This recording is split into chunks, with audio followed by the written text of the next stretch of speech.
Hello everyone and welcome to my channel. My name is Kalika and you're gonna be nicer to call center staff after watching this video. Why are you not charging me? This is a short story about people that do not know how anything in this world works. I get a call from a customer who had just returned a rental vehicle and the call came through as a deposit, so I'm like, okay, this person wants to know how the refund for the deposit works. I want to know what's going on with my deposit and why you're not charging me. Alright, let me check the system. Could you give me your rental agreement number? The customer sounds super pissed that he has to give me this information, but he does it. I find the rental in the system and see that it's still open, which means that the staff haven't checked the vehicle yet and the invoice isn't issued, which is why there isn't a charge yet. In cases like this, if the staff messed up, I just write them an email to ask them to close the agreement and it's all good. Sir, I can see that your rental is still open, which is why no charges have been made yet. He immediately interrupts me. What? Why is my rental open? Are you scamming me? I returned the car. When? Literally 2 minutes ago. Sir, you do realize that the staff needs to check the vehicle and issue an invoice before releasing your deposit, right? Plus, we only give an order to your bank and they give you the money back. Please wait at least 48 hours before raising any alarms.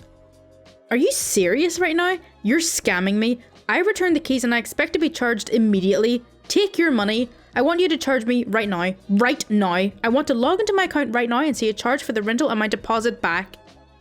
Sir, please do not yell at me. I want to believe that you know how bank charges work. Of course I know. Don't treat me like an idiot. Believe me, I know a lot more about these things than you do. I know exactly how this works. This is a scam. What scam is that? You were told that the vehicle will be revised and your deposit will be released within 48 hours. It's in the contract you sign. You expect the staff to be able to do everything in 2 minutes with you handing them the keys? Yes, that's their job. Why is no one doing their job? Okay, we're done here. I have informed you of the way the closing of the rental works, and I assure you that your deposit will be released automatically once the charge is made. Feel free to contact us again if the money isn't in your account in a couple of days. Why? So you can keep lying to me? You're lying to me! Why was my deposit blocked immediately but I can't get charged immediately? Sir, as I explained to you, the staff needs to check the car. What else do you want me to say? My explanation will not be different no matter how many times you yell the same thing. I just want you people to do your jobs. I will be filing a complaint with the consumer's office and I will tell all my friends not to use your company. He finally hung up as I was saying to him that he's free to file whatever complaint he wishes. When the bomb hits, I have no clue what will happen to your money. I have worked in several call centers. For about 4 years, I worked for a Northwest-based bank. I have many stories, but I would like to talk to you about this very interesting and noteworthy call for a delightful gentleman. This is one of the only times I can still remember the call as clear as day, although this happened roughly 2 years ago, I think. It was late in the day, and the calls were slowing down. I get a call from an older guy who is probably 60, give or take. As it goes, I'm me, caller is TG, this guy. The conversation went a little something like this. Thank you for calling blah blah bank. This is OP, how can I help you? Hi, I have a question about my bank account. Sure, what's your question? Yeah, I live in local Washington and my bank branch is a ways away. I was wondering, in the event of a mountain erupting or an atomic bomb hitting, how will I get my money? Now, I'm kind of stricken silence by this for many reasons. The main two being that it's a unique question that has never ever come up and I literally have no clue of the answer. Oh, I really don't know. Why don't you know? I explained pretty much the above reasons. After explaining that, he says the following. Well, if an atomic bomb did hit, wouldn't you want to get your money? Okay, so what I said next may have been a little harsh, I guess. However, what I did tell him is still my answer to this day.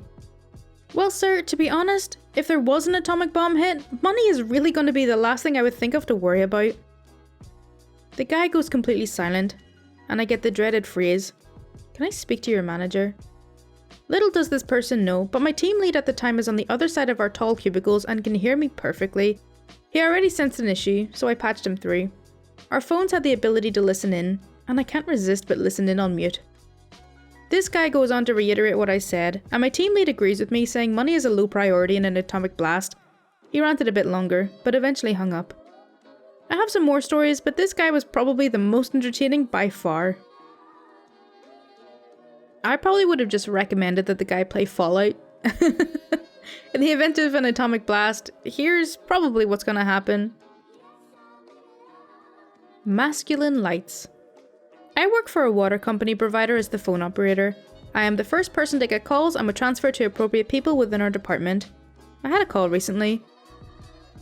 This is the company, how can I direct your call?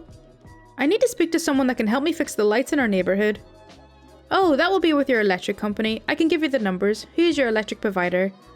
No, this is the utility company that I'm currently using. I need to have my lights fixed. Ma'am, that will be with your power company. We are the water provider. You'll have to contact them for help. What company do you use and I can get you their number? No, I don't want to talk to them. The lights in my neighbourhood are too masculine. I need someone to come and replace the lights to something more feminine. They are too rigid. I need something softer. They are just there when I drive through the neighbourhood. I'm sorry, your lights are too masculine? What? Yes, they're too masculine. I just moved here and I realised today they are just too masculine. They are just there next to the road. I need new lights put into the neighbourhood. Too many things in life are masculine. She then goes on to explain everything masculine in her life. By this point, I'm so confused and a little lost in our conversation. She's been going on for 10 minutes and I have 7 calls backed up. I try to keep bringing it back to her water account and how we can specifically help her. Finally, she says that she wants someone to file a complaint with.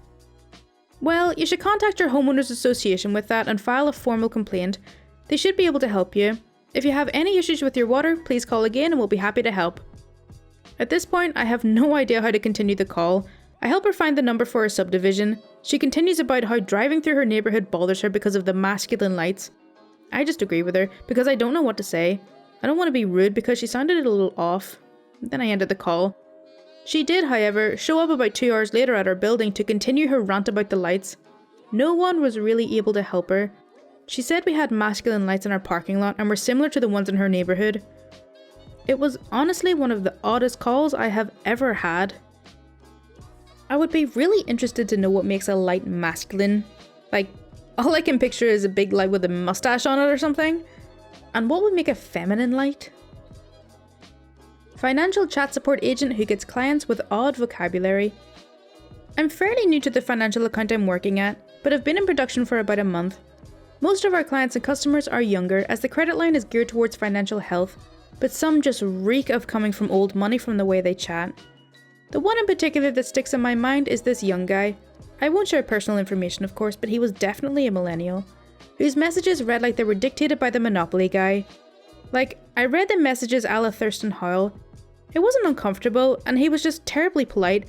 It may have been because he was told yes to applying for a credit increase. But the vocabulary was just odd. A snippet of the chat, for example.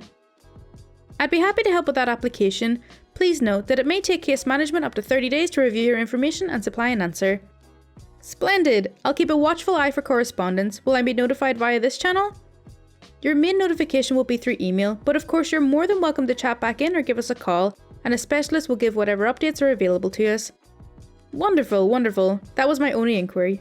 Thank you, dear. Enjoy your night. Again, not a bad chat, but definitely weird.